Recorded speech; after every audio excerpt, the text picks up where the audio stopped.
NBA's best record at 21-5. Warriors still trying to figure things out at 13-13. Klay Thompson came to play, sinks a layup, and then a minute later, Thompson off 1 foot for his 12th point of the night. Warriors 3-0 when Thompson scores double digits in the first quarter. Time winding down in the first. Steph Curry, 30 feet, no problem. Warriors up 8 at the end of the first. Second quarter, Celtics down 8. Jason Tatum came in averaging almost 31 a game, able to get the finish there. Another look as Tatum and Brown try to keep the Celtics within striking distance, but Tatum 6 for 21. He had 18 points, and the Warriors did that without Andrew Wiggins, who did so well against Tatum in the finals last year. Meanwhile, Thompson 4 for 11 from 3. Steph Curry 6 for 11 from 3. Draws a foul there. You put him on the line for one more. Warriors by 10 after the 4-point play. Just over a minute to play in the half. Tatum with another steal, lobs it up for Jaylen Brown. He led Boston with 31. Celtics make it a 6-point game.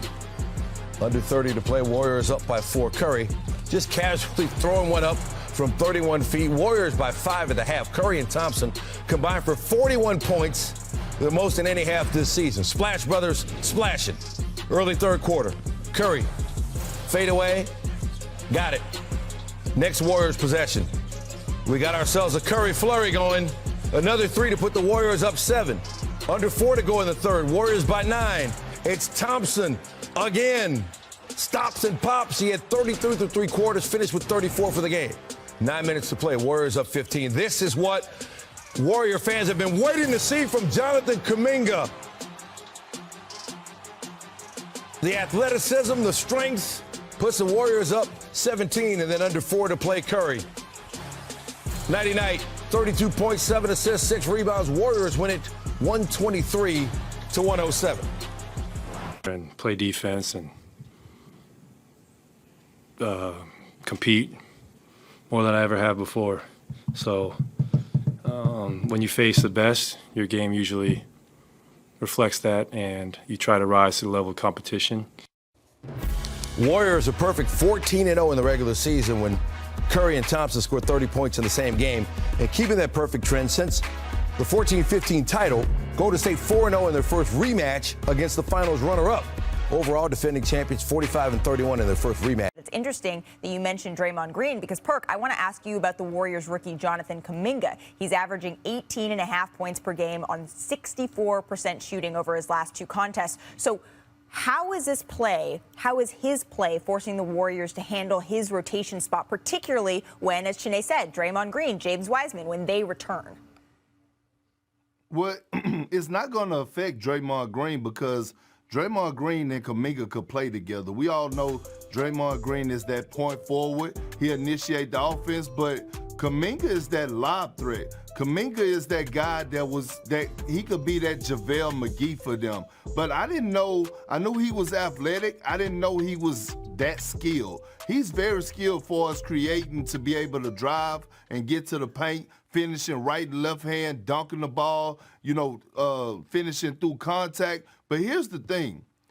We keep saying when Wiseman gets back, but Wiseman is going to have to earn those minutes because if I'm Steve Kerr, there's no way that I'm keeping this young stud, Kuminga, out of the lineup. Wiseman is going to have to earn or wait his time because the way that this man is balling, he fits perfect with that offense. I mean, so much attention is around the perimeter with Steph, Klay, Andrew Wiggins because of the multiple pick-to-pick actions. When he's diving to the basket and rolling with his athleticism, they're hard to stop, and he just fits in perfect. So I understand people were waiting on Wiseman, but he's going to have to earn those minutes from Kuminga. And we all worked the 2021 NBA draft, and the biggest question around Kuminga was how bad does he want it? The game of basketball, will he take possessions off?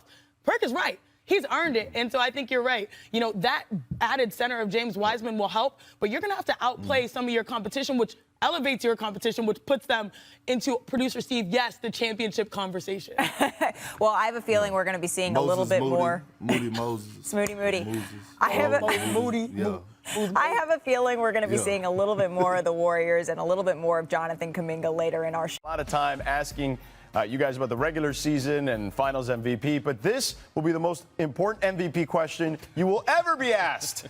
Who was the Warriors parade MVP? Go ahead, Matt. This is new. This is new. It was a close call for me, but I have to go with my guy, Klay Thompson. From starting the day with losing his hat as he was boating over there, dropped the championship ring, was drinking Henny out of the bottle, knocked over a pedestrian, was dancing like Michael Jackson, and at the end of the day was in the cold tub with the beer once the parade was over. It was a hard day for him, well-deserved. We're all happy to see him back in the league, and it couldn't have happened to a better guy.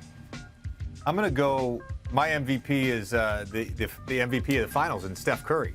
He shows up with all his trophies. He shows up with his championship rings. He gives a mic drop. You finally see Steph loosen up a little bit. Like his competitive stamina is just insane. And the fact that he hears and sees everything. And he comes out and says, what they going to say now? I love every minute of it. I'm going with JJ's choice. Like, it could be Draymond every year. You know Draymond is blockbuster entertainment. It could be Klay every day. You know Klay Thompson, you just can't take your eyes off whatever he's going to do. But Steph Curry, to see the stoic, stone-cold personality come down, to see a little pettiness, a little arrogance maybe, a little celebration, and then to pose with the GOAT Steph Curry, the actual GOAT. I'm going to give it to Steph because we rarely see him cut a little bit loose like that, giving us a little night-night. I like all of it. I want more of that, Steph. Celebrate. He deserves it. So I'm going Steph Curry, parade MVP, Finals MVP, he's got it. I think when you reach a certain age, there are zero bleeps to be given, and I think that Curry, with his accomplishments and age, has arrived at that point, and we do love to see it. All right, let's bring in someone who had a front row seat to all the fun, our Warriors reporter, Kendra Andrews. So, Kendra, what was your favorite moment from yesterday? There were a ton of them, George. Gary Payton was a man of his word. He went full J.R. Smith, no shirt for the entire day. Jordan Poole threw his own pool party. He had a super soaker, was throwing around floaties, had a flamingo floaty he was running around with. Andrew Wiggins was spraying champagne. There was an assistant coach who got off the double-decker bus, opened his mouth, and then another coach on top of the bus waterfalled champagne into his mouth. But my MVPs were the same as you guys, right? Klay Thompson was an absolute menace. I had a front row seat for his little Michael Jackson impression, which was great to see. And then, of course, Stephen Curry, as you guys mentioned, the public does not get to see this side of Stephen that often, right? And he was doing all of his celebrations. My favorite moment, though, that I don't think there was much footage of, he hopped up onto a bus stop post, onto a railing, and started slamming the sign as he egged on the crowd. Damian Lee, who of course is his brother-in-law, hopped up there with him, started spraying champagne all over the crowd. It was a big moment. I think my hair still smells a little bit like the champagne